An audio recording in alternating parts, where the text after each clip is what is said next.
বন্ধুরা, আজকে আমি বানিয়েছিলাম গাটি কচুর চচ্চড়ি। গাটি কচু তো দম তো আমরা খেয়েই থাকি, কিন্তু এই চচ্চড়িটা আমি যেভাবে বানালাম একবার খেয়ে দেখবে, দারুণ লাগে কিন্তু। দেখো, আমি এখানে জল গরম বসিয়ে দিয়েছি, আর দেখেইছো লম্বা লম্বা করে কেটে নিয়েছি। জলের মধ্যে দিয়ে দিলাম লবণ। এবারে আমি একটু গরম হতেই দিয়ে দিলাম গাটি কচুগুলো। এবার এইটা কুক করব কত পর্যন্ত বলো তো, 80% মতন কুক করে নেব, যাতে সেদ্ধটা ভালো মতনই হয়ে যায়। দেখো, সেদ্ধ হয়ে গেছে। এবারে আমি জলটাকে ভালো করে ছেঁকে নেব।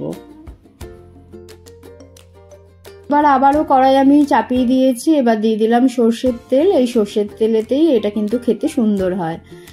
এবার কালো জিরে ফোড়ন দেব। ফোড়নটা একটু ভালো করে ভাজা হলে একটা মিডিয়াম সাইজের পেঁয়াজকে আমি কুচিয়ে রেখেছি, সেটাকে দিয়ে দিলাম। পেঁয়াজটাকে কিন্তু একটু ভালো করে ভাজা ভাজা করে নেবে, কাঁচা ভাবটা যেন না থাকে।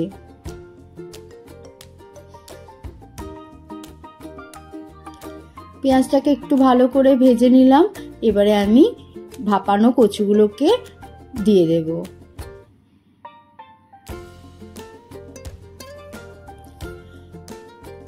হলুদ দিয়ে ভালো করে একটু নাড়াচাড়া করব কয়েক মিনিট।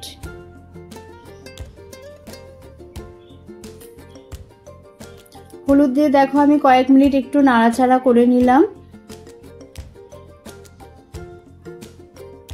প্রায় 3-4 মিনিট এই নাড়াচাড়াটাকে করবে একটুখানি পর পর। এবারে আমি চারিদিকটা একটু সরিয়ে 2 থেকে 3 কোয়া রসুনকে একটু থেতো করে রেখেছি।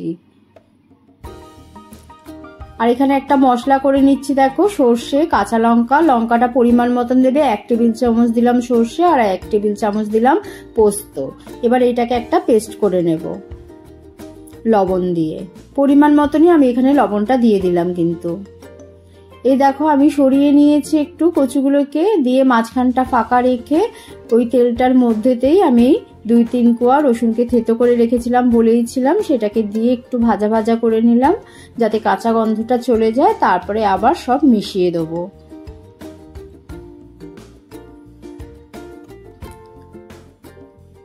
কাঁচা গন্ধটা যাওয়া পর্যন্ত একটু শুধু মাঝখানটা একটু নাড়াচাড়াটা করে নিলাম। এবারে আমি যে সর্ষে, পোস্ত আর কাঁচা লঙ্কা নুন দিয়ে পেস্টটা করেছি সেটাকে আমি দিয়ে দিলাম। দিয়ে একটু ভালো করে মিশিয়ে নেব। মিক্সিং বাটিতে একটু জল দিয়ে দিলাম।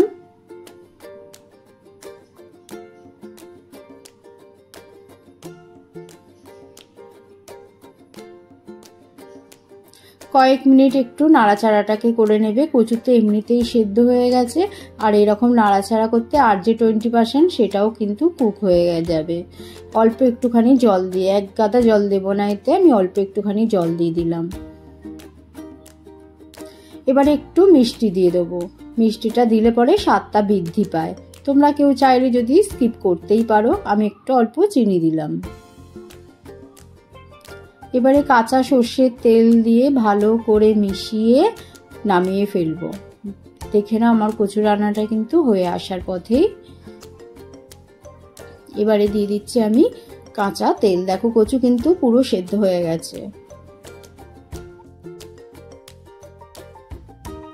আর দেখো, আমি কাঁচা যে সর্ষের তেল দিয়ে দিলাম। কাঁচা সর্ষের তেলটা কিন্তু অবশ্যই দিও। এখানে আমি 1 টেবিল চামচের মতন দিলাম। দিয়ে একটু ভালো করে নাড়াচাড়া করে নামিয়ে ফেলবো আজকের এই গাটি কচুর চচ্চড়ি। এটা কিন্তু গরম ভাতে দারুণ লাগে খেতে।